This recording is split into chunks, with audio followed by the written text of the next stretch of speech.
So hello and welcome everyone, this is your friend Nitish Kumar. कैसे हैं आप सभी? आशा करता हूँ स्वस्थ होंगे, मस्त होंगे और अपने सक्सेस की जर्नी में बेस्ट होंगे। सो चलिए उसी सक्सेस की जर्नी में आज एक और इम्पॉर्टेंट टॉपिक के बारे में डिस्कस किया जाए। सो आज के इस एपिसोड का हमारा टॉपिक रहेगा वह रहेगा लर्निंग डिसेबिलिटी।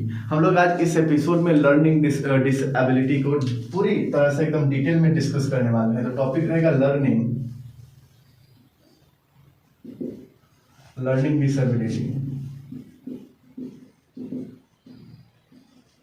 ठीक, लर्निंग डिसेबिलिटी को हम लोग इस एपिसोड में डिस्कस करने वाले हैं। ठीक, अब यहाँ पे लर्निंग डिसेबिलिटी गाइस होता क्या है? अगर हम कह सकते हैं दो वर्ड है यहाँ पे। लर्निंग का मतलब होता है सीखना, ठीक है, और डिसेबिलिटी का मतलब होता है कि योग्यता में एक तरीके से बाध्यता आ जाती है। ठीक है, वो चीज उस एबल नहीं हो पाता है कि वो चीजों को कर सके। सो लर्निंग डिसेबिलिटी यही है कि जो बच्चा है या कोई व्यक्ति है उसको सीखने की प्रक्रिया में बाध्यता जो आती है वही कहलाती है लर्निंग डिसेबिलिटी। यानी कि वो किसी भी लैंग्वेज को प्रोसेस नहीं कर पाता, लैंग्वेज को सीख नहीं पाता है, पढ़ नहीं पाता है, ठीक है, और किसी भी चीज को डिकोड नहीं कर पाता है अपने लैंग्वेज में।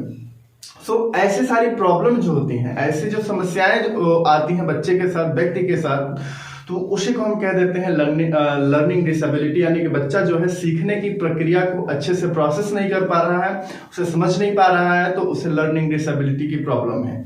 गाइस यह डिफरेंट टाइप की होती है। ठीक, और लर्निंग डिसेबिलिटी जो होता है व्यक्ति के जीवन के या बच्चों के जीवन के हर एक पहलुओं को इफेक्ट डालता है। यानी कि उनके एकेडमिक परफॉर्मेंस के ऊपर इफेक्ट डालेगा, और वो अपने लाइफ में अगर किसी भी सर्टेन स्किल को गेन करना चाहते हैं, किसी भी चीज को सीखना चाहते हैं, तो उसमें एक तरीके से इफेक्ट डालेगा। सो हम लोग कह सकते हैं कि learning disability is a neurobiological differences. यानी कि यह कारण जो होता है इस लर्निंग डिसेबिलिटी का कारण जो होता है वो न्यूरोबायोलॉजिकल डिफरेंसेस की वजह से होता है। जैसे अगर इसको हम आसान भाषा में कहें तो हमारे ब्रेन में एक तरीके से न्यूरोट्रांसमीटर्स जो होते हैं, न्यूरोबायोलॉजिकल जितने भी फंक्शन होते हैं, वो सही डायरेक्शन में काम नहीं करते हैं। ठीक है, आपने अगर तारे जमी पे मूवी देखी होगी तो उसमें क्या कहता है कि अगर आसान भाषा में इसको समझाया जाए तो वायरिंग में कुछ प्रॉब्लम हो जाती है। इसकी वजह से क्या होता है कि बच्चा उस चीज को सीख नहीं पाता है, उस चीज को समझ नहीं पाता है। ठीक है,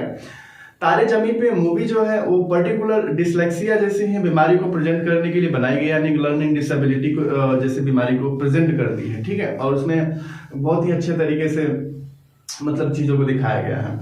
ठीक, सो हम कह सकते हैं कि learning disability is a neurobiological differences that can affect person ability to learn and acquire certain skill.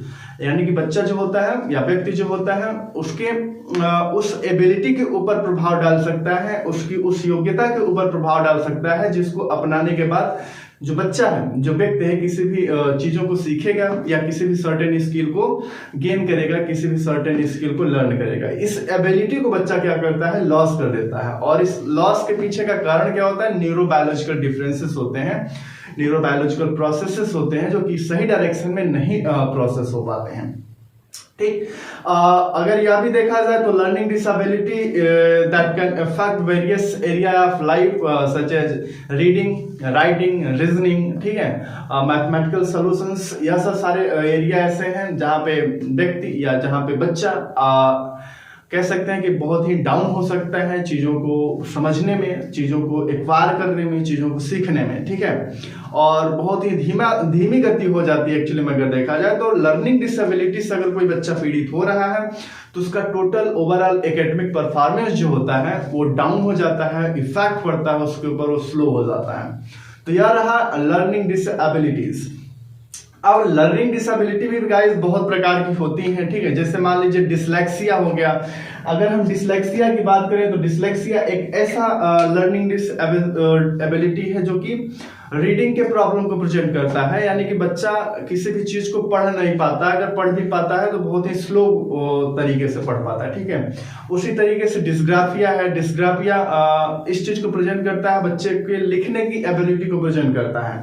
यानी कि जो बच्चा होता है डिस्ग्राफिया के अंतर्गत बच्चा किसी भी चीज को लिख नहीं पाता है, और लिखता भी है तो बहुत ही खराब तरीके से लिखता है। तो यह रहा। और इसी तरीके से होता है मैथमेटिकल प्रॉब्लम्स को प्रेजेंट करता है। यानी मैथमेटिकल प्रॉब्लम्स जो बच्चा पीड़ित होता है, रीजनिंग से पीड़ित होता है, उसे हम कह देते हैं डिसकैल्कुलिया।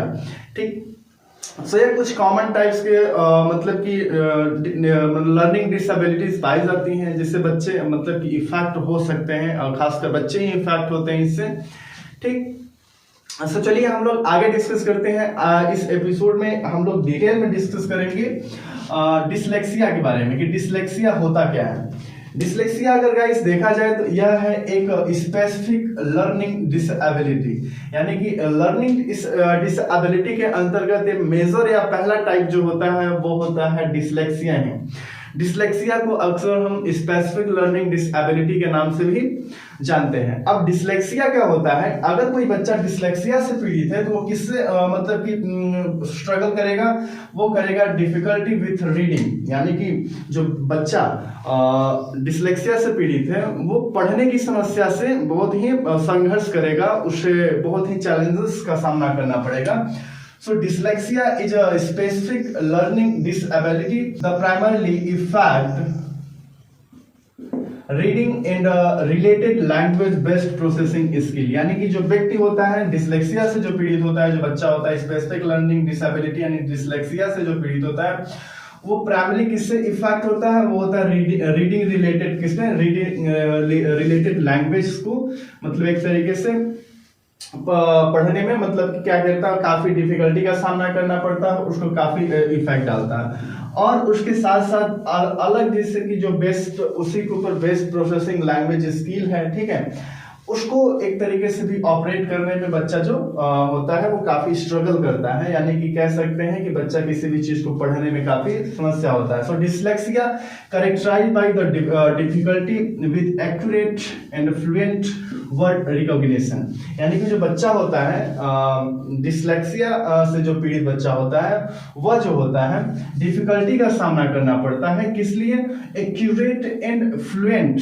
वर्ड रिकॉग्निशन में, यानी कि एक्यूरेट और फ्लुएंट तरीके से शब्दों का वो तरीके से पहचान नहीं कर पाता है, यानी कि शब्दों को रिकॉग्नाइज नहीं कर पाता है, जिससे उसको बहुत सारी प्रॉब्लम का सामना करना पड़ता है, जैसे डिफिकल्टी एंड डिकोडिंग वर्ड्स, यानी कि जिस मान लीजिए कि जो कोई बच्चा है वह किसी भी वर्ड को रिकॉग्नाइज ही नहीं कर पाएगा, तो जाहिर सी बात है कि उस शब्द का मतलब क्या है उसको डिकोड नहीं कर पाएगा। ठीक है, जैसे अगर हम बात करते हैं, मान लेते हैं कि अगर यहाँ पे एक शब्द लिखा गया है APPLE एप्पल, ठीक, अब मान लीजिए एक नॉर्मल बच्चा अगर इस चीज को इसको पढ़ने के लिए बोला जाए एप्पल, ठीक, तो वह पढ़ेगा एप्पल।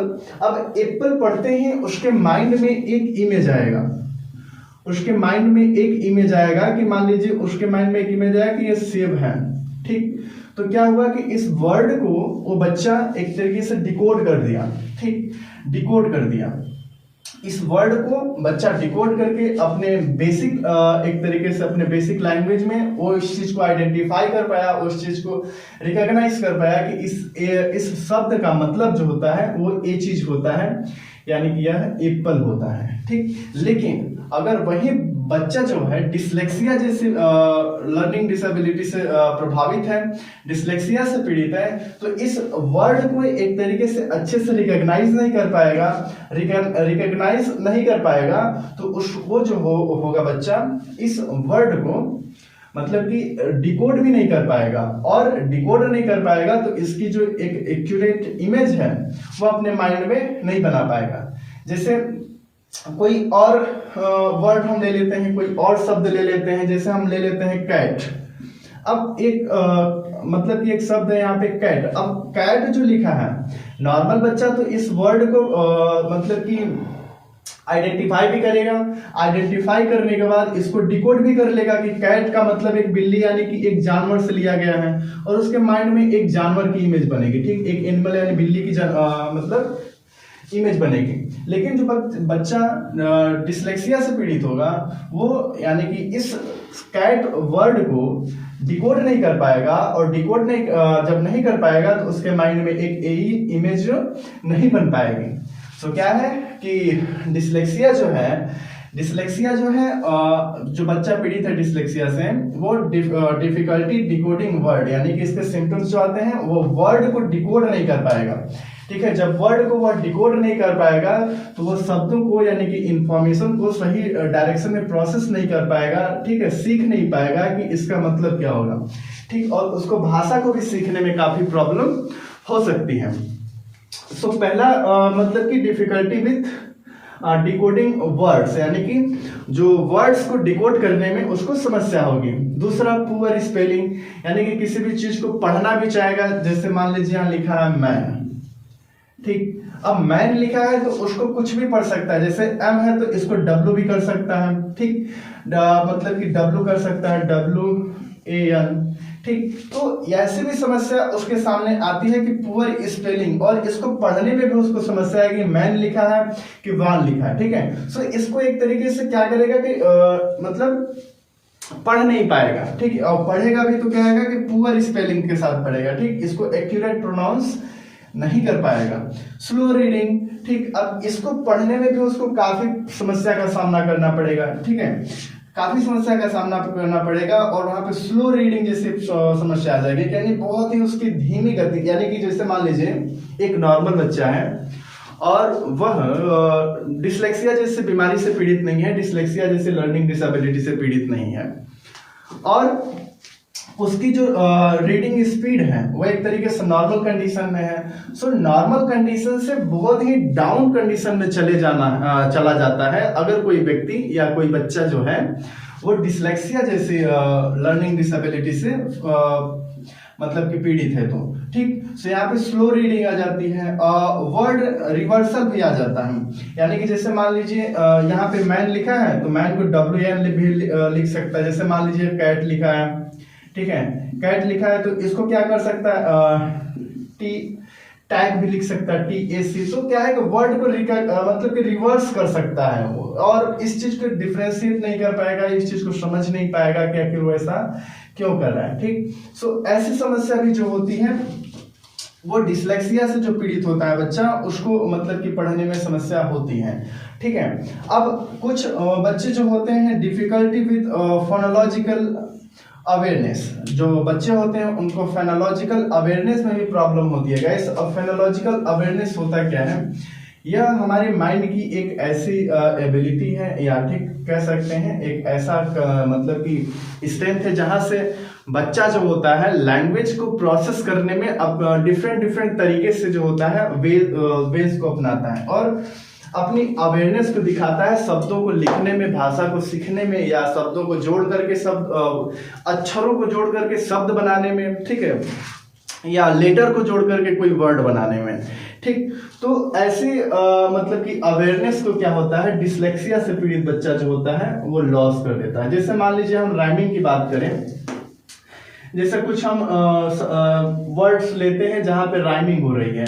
अब राइमिंग किसी से रिलेटेड हो सकती है, राइमिंग वर्ड से भी, साउंड से रिलेटेड भी हो सकती है, और शब्दों से रिलेटेड भी हो सकती है। जैसे हम मान लीजिए सेम साउंड के शब्दों वाले को लिखते हैं, जैसे हो गया कैट, ठीक, जैसे हो गया cat, man, van, had, bat, और ठीक है सेट, ये सब जैसे मान लीजिए कि सेम साउंड, यानी कि इनकी जो साउंड है वो राइमिंग कर रही है आपस में, ठीक। अब ये राइमिंग कर रही है तो जो बच्चा होगा इस चीज को मतलब कि इस राइमिंग को समझने में बच्चा जो होगा अपनी अवेयरनेस को खो देगा, यानी कि इन शब्दों की राइमिंग को नहीं समझ पाएगा, ठीक, कि कैट का मतलब क्या होता है, cat, man, van, had, bat, set, ये सब क्या है, एक तरीके से इनके शब्दों के साउंड जो है वो एक तरीके से राइम कर रहे हैं, यानी एक तरीके से मिल रहे हैं, ठीक है।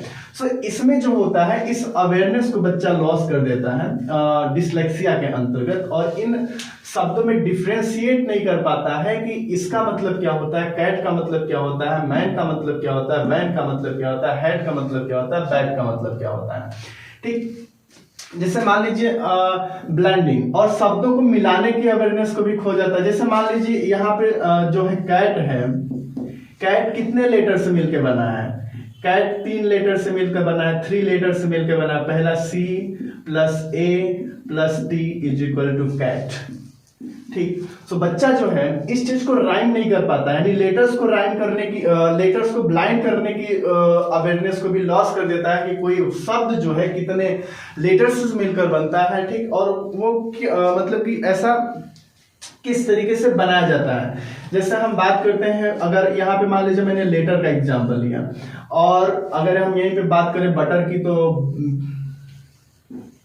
बटर फ्लाई, ठीक, दो वर्ड यहाँ पे आ गए एक्चुअली में, अब देखा जाए तो दो शब्द आ गए, ठीक, पहला तो हो गया बटर और दूसरा हो गया फ्लाई, ठीक, दूसरा हो गया फ्लाई।